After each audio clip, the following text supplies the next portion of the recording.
أحلى طريقة شاورما فراخ سوري ممكن تجربوها في البيت. لو جربتوا الطريقة دي هتبطلوا تشتروها من برا. طعمها حلو جدا، يمكن أحلى كتير من المحلات. التتبيلة بتاعتها خطيرة فوق الوصف، هتدمنوها من حلاوتها. لو أول مرة تشوفينا ما تنسيش اللايك والاشتراك في القناة. ويلا بينا نبدأ الوصفة. معايا كيلو صدور فراخ بانيه عادية جدا. هبدأ أجيب واحدة واحدة وأقطعها شرايح طولية بالمنظر ده. ممكن ترفعيها عن كده، بس أنا مش عايزاها تنشف مني في السوا. بس في ناس بتحبها رفيعة، فده براحتك. بعد ما اخلص تقطيع هغسلها بدقيق وميه وملح واشطفها واسيبها تتصفى كويس جدا. ما يبقاش فيها ميه نهائي عشان ما تصيرش التتبيله معايا.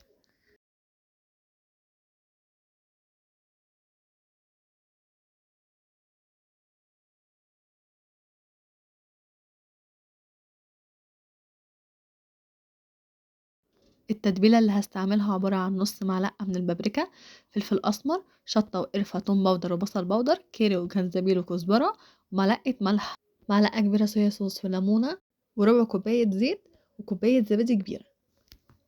هنزل بالبهارات بتاعتي في طبق غويط، وبعدها هضيف الملح وانزل بالثوم المفروم، وبعدها هعصر نص الليمونة كويس جدا. بعدها هضيف الصويا صوص، بعدها هنزل بالخل وربع كوب الزيت. اخر حاجة هضيفها هي الزبادي، وممكن نضيف معلقة صلصة عليهم او كاتشب. هقلب المكونات دي كلها مع بعض كويس جدا،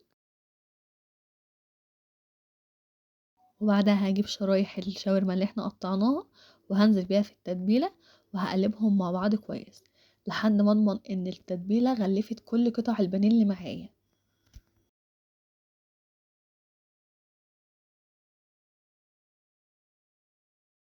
هسيب الفراخ في التتبيلة دي حوالي أقل حاجة ساعتين، ياريت لو يوم.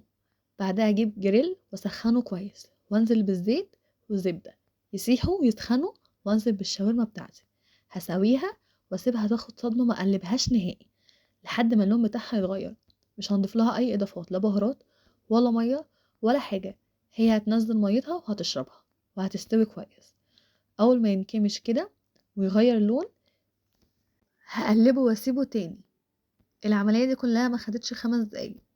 بعدها هقفل عليها، ومعايا هنا تومية حمرا وتومية بيضة معمولين في البيت.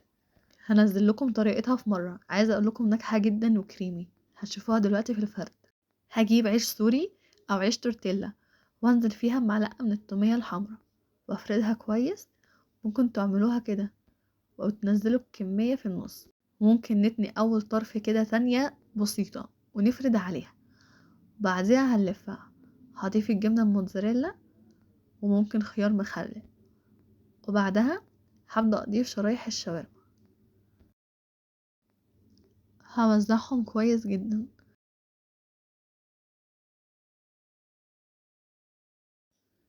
وبعدها هبدأ أقفل الجناب من ناحيتين كده. وبعد كده هجيب الطرف الأولاني وأقفلها عليهم، وبعدها هبدأ ألفها رول كده لحد ما أوصل للآخر، والجزء اللي فوق ده لازم يبقى تحت. هجيب بقى واحدة تانية وهضيف بقى المرة دي عليها تومية بيضة.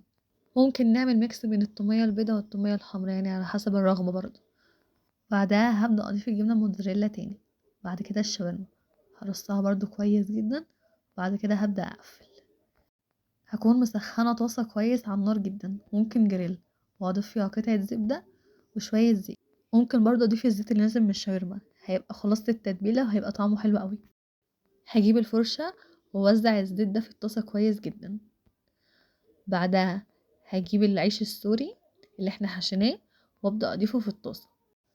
هضيف العيش وهبدأ أسيبها دقيقة. في المرحلة دي مش هنقلب نهائي. هضغط عليها بإيدي كده كل شوية. هسيبها دقيقة بالظبط، وابدأ اجيب معلقة وارفعها واشوفها. لو اتحمرت من تحت هقلبها على الوش التاني. هنا كانت اتحمرت معايا، قلبتها وهقلب التانية وهسيبها برضه دقيقة. هنكرر نفس العملية في كل الجوانب. عايزة اقولك ان هي مقرمشة جدا. هنسيبها وبعدها هطلعهم واقطعهم وهقدمهم زي المطاعم بالظبط. قدمتها مع الانتين بتاعها، البطاطس.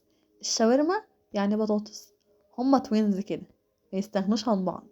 خطيرة. اللون بتاع الفراخ يجنن، والعيش متحمص حلو جدا، مش محروق، لونه خرافة حلو. وطعم التومية مش قادرة اوصف لكم حلوة قد ايه.